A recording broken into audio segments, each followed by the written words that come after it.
Greetings, ladies and gentlemen. Welcome to episode 19 of my journey through solo self-found Affliction League. This is the last video of 2023. So I want to start by wishing you all a happy and safe new year. This was a crazy year for me. Almost doubled my subscriber count from where it was a year ago. Getting really close to 5K and lots of cool things to come in 2024 with Path of Exile 2's beta coming out midway through the year. Lots more content to come from me. But today, I will be continuing with my Burning Arrow Elementalist that I swapped into a Primalist last time, dropping the Burning Arrow of Vigor for the Burning Arrow base gem, as it gets a large amount of effectiveness of added damage, so any flat damage that I'm stacking does way more than I was getting by stacking a bunch of life with the Burning Arrow of Vigor. So we've just got a normal Burning Arrow now. It plays the same, it just scales damage in a different way. The goal for today is to optimize as much as possible. I need to go farming for Embers and Echers and get my gear tuned up as much as possible. I want to continue farming Betrayal, try and get a safe house, and get a white socket, ideally for my bow. That would allow me to play around with either dropping snipe to make my initial arrow cast stronger by putting cruelty in here, or dropping Swift Affliction, as this lowers my duration of ailments, and that paired with Replica Emberwake isn't ideal when using snipe. So there's a couple ways I could play that, but hopefully I can get a white socket on one of these greens there. Opening that up, got myself a Primal Skull Talisman that I created last time, adding 2% life regen over the dexterity on my amulet. And I guess if I drop Snipe, then the channeling skills minus mana cost doesn't fit in here as well. But there are lots of things to do to upgrade this. And I've got this set up to farm Betrayal, so that's where we'll start. My Varichi's not currently in a safe house. I need to get him into research, so I think I'll just run another map, even though I have a safe house. If I run this safe house, it could force Varichi into fortification. It'll be much harder to get him out of there, so that's why I want to try and run another one first. Wow, there's a bunch of jewelers. Alright, did not get him to research this time. Well, I got an intervention safe house there, so I feel like I gotta risk it now. I have a bunch of missions, so hopefully it doesn't go poorly for me. 83 safe house. Like, if I can get the snipes off, my ignites are really good. But I gotta hit once first to deliver my mark, so I can get that extra burning damage. I don't really have good enough cast speed for this snipe to feel good. It takes me a while to ramp it all the way up. Oh, well, that's unfortunate. Okay, Varichi showed up in the intervention mission this time. Now Varichi's in transportation. Level up Riker. And I guess I have to interrogate Varichi now. So then he'll lose his ranking in transportation, and I'll get another chance. An Eradicator map? Ooh, I should take the Infested Valley with a Divine Vessel. Okay, I made sure to do the intervention fortification mission in this zone before running research, so I could get Varichi out of prison, so that hopefully I can get him in the research. I want to be able to run around like this and just launch arrows and be able to do like max damage with them all. Like, because I'm using snipe, I'm losing damage playing around like this. I have to charge it up, and it takes like, feels like 2 seconds almost to ramp that all the way to 6. Did not get him. I survived the corpse detonation somehow. Okay, so now enemies you've hit recently have reduced life regeneration rate. That's good. Ooh, a chance for my helmet. Still need an unveil here. Oh, that wasn't a Corel one. Sucks when Corel drops a helmet and it doesn't have the Corel veil on it. Varichi trying to come to transportation again. Maybe he'll default into research after I run this one. Oh no, Maria. All right, ramp it. Launch. Okay, we got Camari out of here. Oh, and Corel's in here. Another chance for the helmet.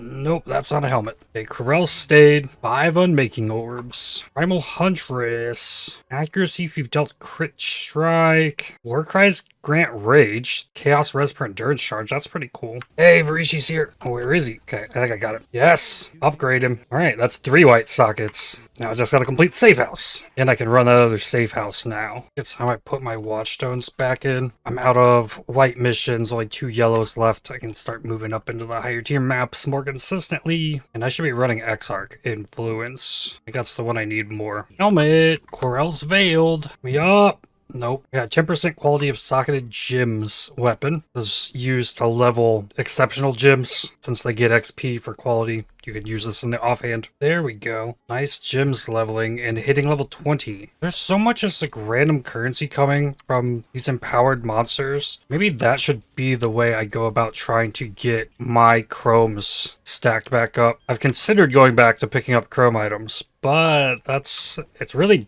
daunting. Like, it's not too bad early in the league before you have things functioning. Level 92. Precision leveled up. That's more accuracy. That's a good thing. I could maybe work in an ice golem, but then I'd have to keep it alive. I don't know if I'm capable of that, honestly. What to do with this level? There's so many good things I could put point into. I could swap this 0.8 life regen for 10 dot multi. That'd be something. I don't need the additional 5 fire exposure until I can inflict it with my hits. There's entropy, so increased damage over time. 20% increased area of effect while wielding a bow. That should increase the AoE of the Ignite Prolif. Probably the smarter play is for me to take a 6% life, especially while I'm still leveling the character. Yep, 6% life. Gets me over 4k after the reservation. Alright, now I got Varici. He's rank 3. Let's see if I can get something from this bench. Oh, and there's Chimeria in here. And there's Corel. Corel's Veiled. Otherworldly Incubator. That's good. I need unique map. Put that on. Alright, 1 to 3 white sockets. Come on. Let's go. No!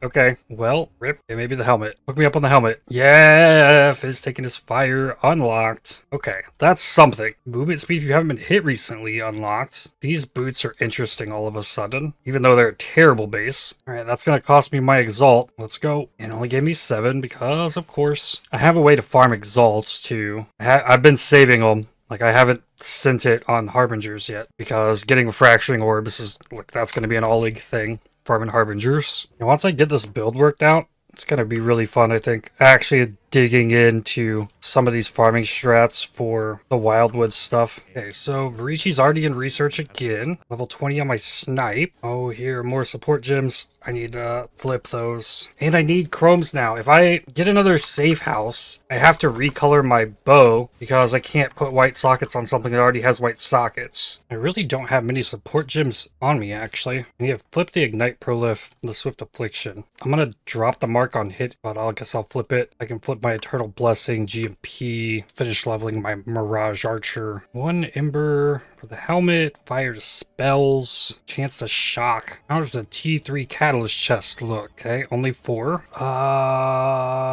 Take the chromes. Yeah, singular scouting report. That could be my Coward's Trial. T3 Hillock as the leader. I think that will give me a 28% quality armor piece. Ooh, strong box. Ooh, Red Blade unique. We don't have Red Blade maps. Okay, it's a ring. Oh, I got 2 of them actually. Golems have a chance to taunt on hit. Socketed golem skills have 5% life regen, extra levels for the golem gem.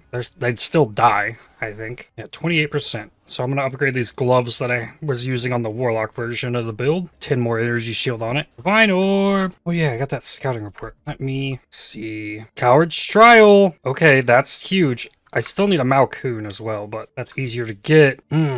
Okay, so help me get my support gems leveled back up. It's one of these scenarios where it's like I can't use snipe even if I wanted to. Like there's no space here to really get a good snipe off. Floor 2, monster level 84. So it should be really good XP. All right, there's 1 level on my gems too. This floor is a lot easier with them all being in the middle. Ignite Prolif really helps a lot with this. So I'm killing a lot of stuff like as it's spawning because I killed something else there previously. And I just stack up rare enemies on top of each other because I can't build up the snipes to get big ignites off on that stuff. Oh, there we go. There's a Soul Eater. That one I gotta target, or else that will get out of hand in here. But I'm getting 86 gear drops. All three of the bases that it showed me are very nicely rolled. 91, 282 on the Slink Boots, 278 on the Titan Greaves. I don't recall what my threshold is for those to show up as 86 plus bases. Okay, final floor. Prefixes cannot be changed. Huge. Monster level 86 as well, which is fun. Good XPs. Some Dragon Scale Boots. Ooh, enemies cannot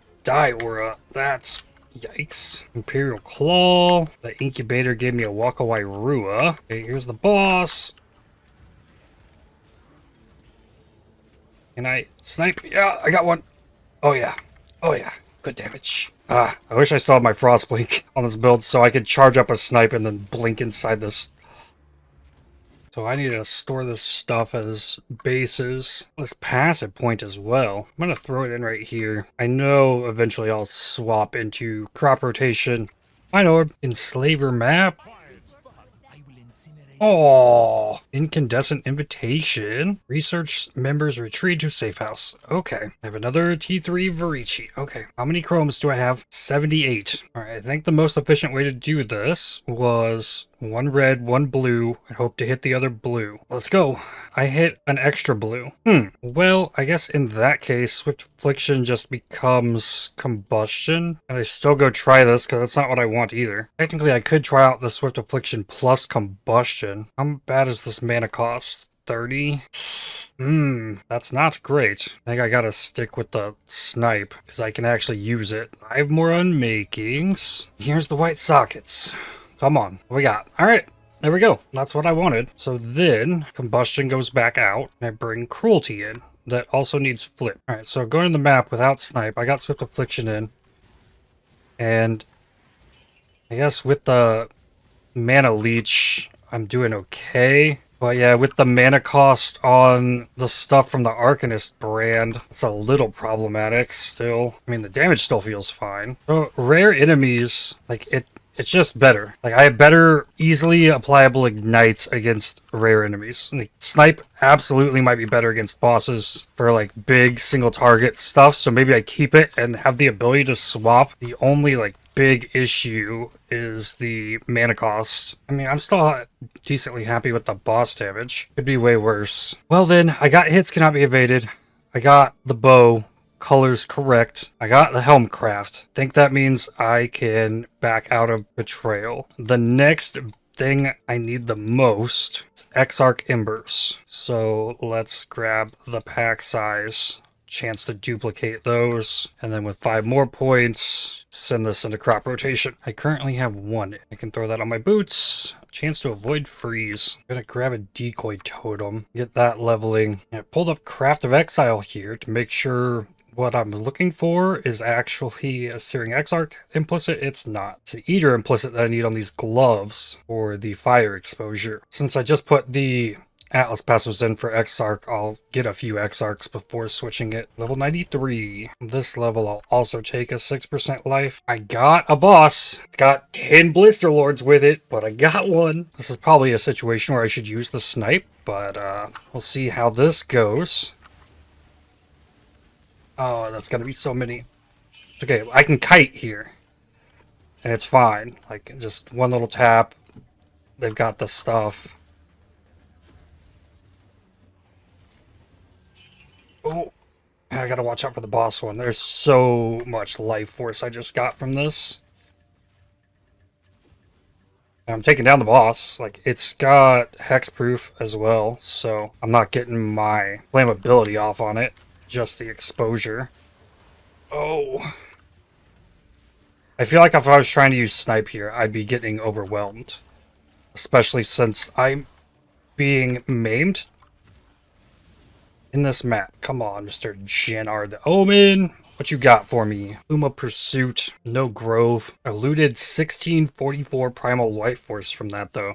That's insane. On the Troll Shaman. All damage can freeze. Tincture. Attack block. Wither. Another good thing about not using snipe is that if I want the additional flat damage from the Burning Arrow gem, I have to hit an enemy twice. I get that damage against burning enemies, so if I'm hitting an enemy that's already ignited, then I can put a bigger ignite on that enemy. Widow Hail 204 picked up 11 embers in that map. Alright, I have nothing on my chest. Increased effective curses. That's not bad. Totem placement speed is solid, actually. Max fire res is as well. We all sit on that. Trap throwing speed. Fire to attacks. I think fire dot multi's got to be better there. Okay, there's fire dot multi. Let me go for a helmet. I need something. Hold the spells. Damage for power charge. Cold damage recoup. Oh, I found another one. Is the spells. Wildwood Abomination.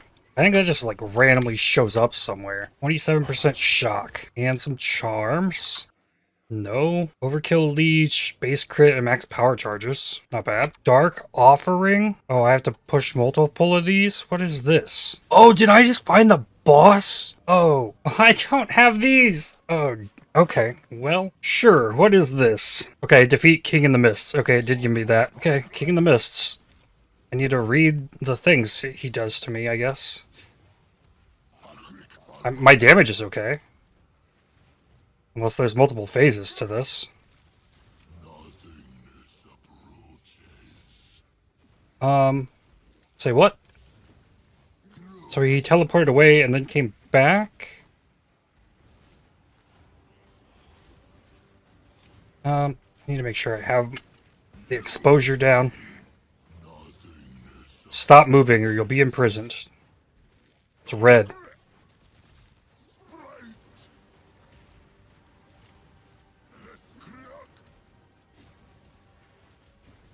Keep using my war cry. It's extra damage.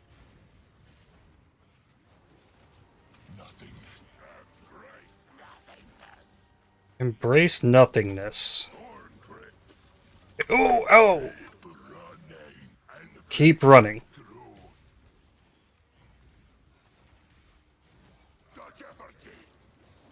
Dark Effigy. What does that do? I haven't seen him do anything really crazy, I don't think. There's a bunch of explodey frogs.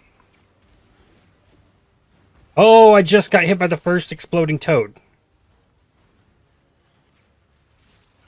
What? What is this? Some sort of maze? No minimap here.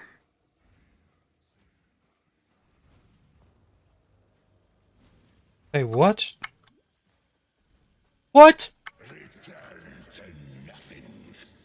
Well, that was dumb. So I just, like, take increased physical and chaos damage unless I find my way out of there in time? Right. Sure. Well, my intuition was correct that that boss fight seemed a little too easy. I know what to look for now. Well, this boss decided he wanted to be very tanky. Primal empowered. Wish there was a way to see how much I empowered him. I don't know off the top of my head. Another Wildwood Abomination. Such a great find. This free charms. Exposure you inflict applies an additional -7. That's a max roll on that. Ooh, huge. Oh yes, we need one of these to be tormented. Only a T14 map, but these empowered bosses are crazy tanky. A wisp converter? What is that? Converts all your wisps to a specific type. Interesting. Oh, there's not more charms that I want to buy than what I can already get, so I think I'll just rock with what it gave me. Here's a fun fractured item.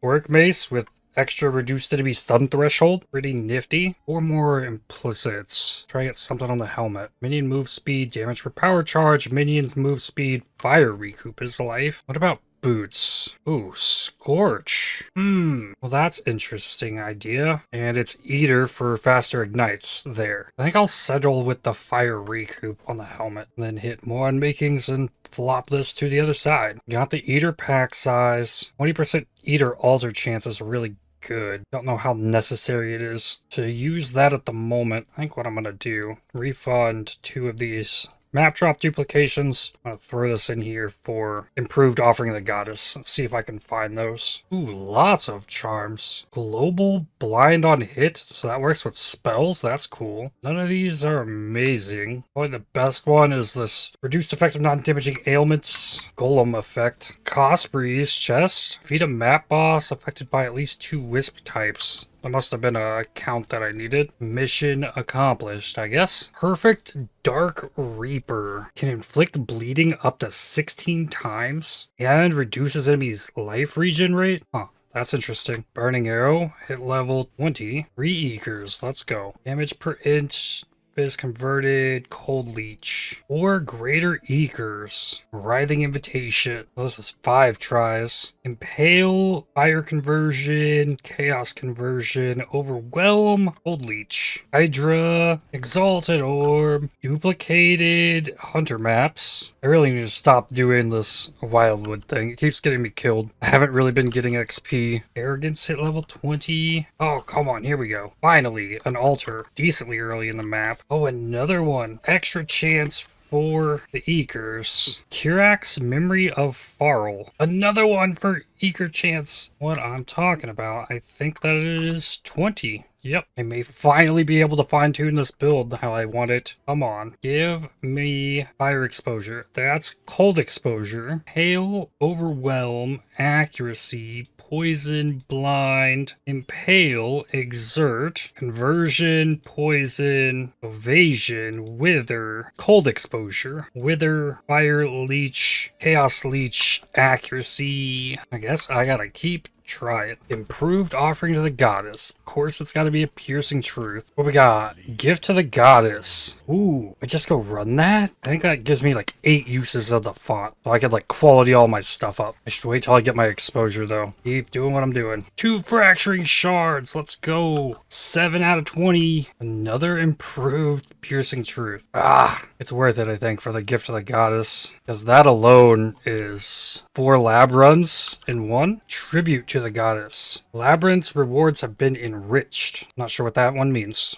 Probably something to do with the chests. Minotaur. Flipped gems back to level 19. Enslaver map. 13 more attempts at these gloves. At hinder. Accuracy. Chaos leech. Lightning conversion, bleed, lightning, int damage, overwhelm, wither, accuracy, fire leech, lightning exposure, and back to accuracy. Okay, keep it going. Ooh, I have bonus dex damage, bleed, wither, duplicated hydra maps, the twisted. That's cool. Screaming invitation as well. Got 1 from that map. Spell suppression.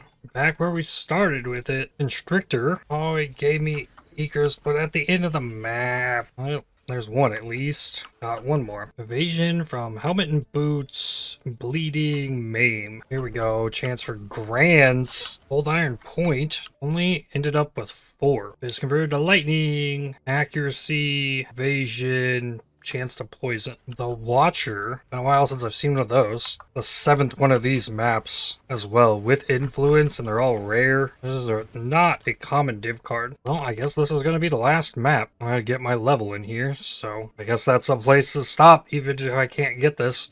Like, the whole build changes if I could just get this exposure. Another look at charms. AoE per power charge. Blind chance with far shot. Well, that is the only good one here. Level 94. Well, the boss will give me 2 Eekers. That's something. Oh, well, that is certainly unfortunate. Godly Saintly Chainmail that is corrupted. Alright, now this level, I've been pondering something. Right here is 18 spell suppression. And this is not quite as much. This is 16 with 8 on the way. I think that would cap up my spell suppression. I'm going to pull out of all these points. I really like Profane Chemistry. It's a very good flask node, but I think these 10 points coming through here, getting this movement speed will be really helpful. I'll take Finesse, and since I gave up life, I put points back into life. Connect this here. I can drop this Dex node, and then with the other 2 points, I get 1 with Nature, 24 Elemental, more accuracy. My accuracy is at 98 and 90. That's not bad. Wow, my ignite damage is getting up there. The 8 all-res is really nice here on 1 with Nature. I'll take that. So I think the overall life went up. I'm losing that flash charge generation though. And I guess the exposure rework will have to come next year. I did get gems flipped and leveling. I got snipe out of here for cruelty. I've been liking that a lot better. It's felt so much smoother to play with. But then, like, if I can just inflict the fire exposure on hit, and then I scale that fire exposure through the roof, which is the plan, I don't have to have that tied behind my Arcanist brand and Wave of Conviction. I can just hit the enemies and they're going to lose 40 some fire res just from that. And it's going to make the build feel even better, not to mention dropping the Alchemist mark in the process of that for Flame Surge, and then adding in Elemental Weakness for an additional curse, and I'll still be able to get that old ground dot from the Flame Surge, cast the Flame Wall myself. So, like, all I have to do is I can put it down in front of me and shoot through it really easily, rather than it spawning all over the rare enemy I targeted. None of that can happen without the implicit on the gloves. So, that's how this game is, though. Sometimes you grind and things don't go your way. But next time, I'm sure I will get it. But with that, I'd like to thank you for watching. If you enjoyed this video, definitely hit the like button, as it really helps the channel out a lot. Subscribe to make sure you don't miss more videos from me. If you'd like to help support my channel, please consider using the super thanks, the heart icon just below the video, or by joining to become a member. And I'll see y'all in the next one. And since it's New Year's, I'll even give y'all a kiss.